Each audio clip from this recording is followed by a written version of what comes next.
नमस्कार, the such India आप देख रहे हैं। आपके साथ मैं हूं आदित्य कुमार। महाराष्ट्र में तेजी से घटनाक्रम बदल रहे हैं। उद्धव ठाकरे की सरकार बेहद मुश्किल दौर में फंस गई है। उद्धव को यह एहसास हो चुका है कि बहुमत उनके पास नहीं है, सत्ता जाना तय है। चिंता संगठन बचाने की है और यह संगठन भी दांव पर लग गया है। एनसीपी नेता शरद पवार के कहने पर जैसे ही उद्धव ठाकरे को बगावत की जानकारी हुई, उन्होंने 24 घंटे में ही अपना इस्तीफा देने का मन बना लिया। लेकिन पवार ने उद्धव को इस्तीफा नहीं देने के लिए मना लिया था और दावा किया था कि महाविकास अघाड़ी गठबंधन के तीनों दल इस मुश्किल से एक साथ लड़ेंगे। लेकिन लड़ाई का नेतृत्व एनसीपी करते दिख रही है। कांग्रेस नेताओं के एक दो बयान को छोड़ दे तो साफ है कि कांग्रेस को इस बगावत से कोई फर्क पड़ता नहीं दिख रहा है। दूसरी ओर एनसीपी है जिसे सत्ता बचाने और जाने दोनों में ही फायदा दिख रहा है। एनसीपी और शिवसेना दोनों का ही वोट बैंक मराठा है। शिवसेना हिंदुत्व की राजनीति करती है और उसका आधार मुंबई, ठाणे, पुणे, औरंगाबाद, नासिक सहित कुछ बड़े शहरों में है, जबकि एनसीपी का आधार ग्रामीण क्षेत्रों में ज्यादा है। ऐसे में अगर शिवसेना कमजोर होती है तो इसका फायदा एनसीपी को ही होना है और पवार को यह मौका उद्धव ठाकरे ने भी दे दिया है। और सबसे बड़ी बात तो यह कि पवार के कहने पर ही उद्धव ने यह सब किया है। दरअसल 20 जून को एमएलसी चुनाव के बाद जैसे ही विधायक गायब हुए, उद्धव ठाकरे को खबर लग गई। रात को ही उन्होंने आनन फानन में पार्टी विधायकों की बैठक बुला ली। सुबह एक बार फिर बैठक हुई और बैठक में जब विधायकों की संख्या 40% से भी कम रही तो उद्धव समझ चुके थे कि मामला हाथ से निकल चुका है। उन्होंने इस्तीफा तैयार भी कर लिया था।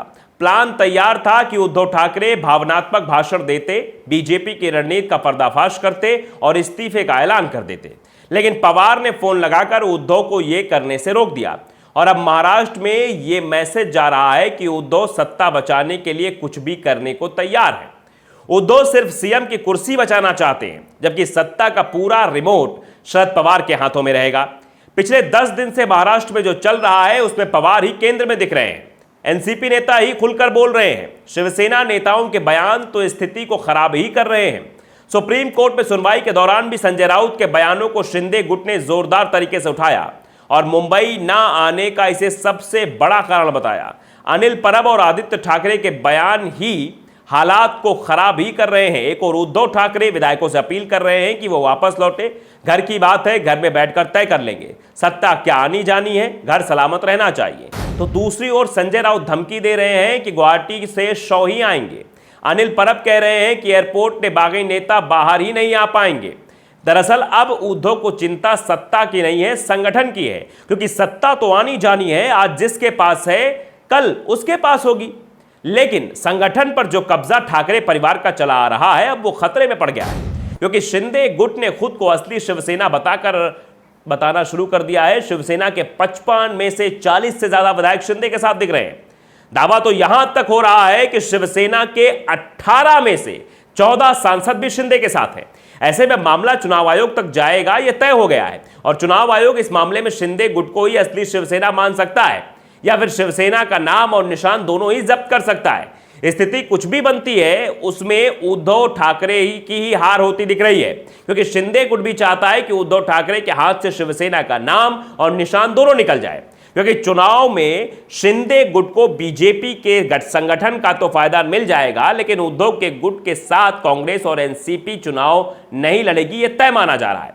ऐसे में उद्धव ठाकरे अकेले पड़ जाएंगे। साफ है, पवार के कहने पर उद्धव ने अपनी सत्ता ही नहीं पार्टी को भी दांव पर लगा दिया है। साथ ही उद्धव की छवि को भी सत्ता से चिपके रहने वाली बना दी गई है। मतलब ये आप समझिए कि किस तरीके से उद्धव के बारे में ये चर्चा हो रही है कि उद्धव सीएम की कुर्सी पर बैठना चाहते हैं, सीएम की कुर्सी पाने के लिए वो कुछ भी कर सकते हैं, ये उनकी छवि बन गई है। तो अब इस गुणा गणित के पीछे जो समीकरण निकलकर सामने आ रहे हैं वो उद्धव को फंसाते हुए दिख रहे हैं। उद्धव हर हाल में फंस गए हैं। उनके हाथ से पार्टी जाती हुई दिखाई दे रही है, उनके हाथ से सत्ता जाती हुई दिखाई दे रही है, उनके हाथ से सीएम की कुर्सी जाती हुई दिखाई रही है, सब चीज जाती हुई दिखाई कुछ संभावनाएं ऐसी नहीं कुछ आ रहा हो। तो अब आगे क्या होगा क्या नहीं होगा, लेकिन साफ तौर पर यह समझना जरूरी है कि उद्धव ठाकरे के हाथ से अगर शिवसेना जाएगी तो पवार की ताकत अपने आप बढ़ जाएगी। द सच इंडिया आप देख रहे हैं, हम सच खबरें आप तक पहुंचा रहे हैं। अगर आपके वीडियो अच्छा लगा हो तो हमें कमेंट बॉक्स के जरिए जरूर बताइएगा। नमस्कार।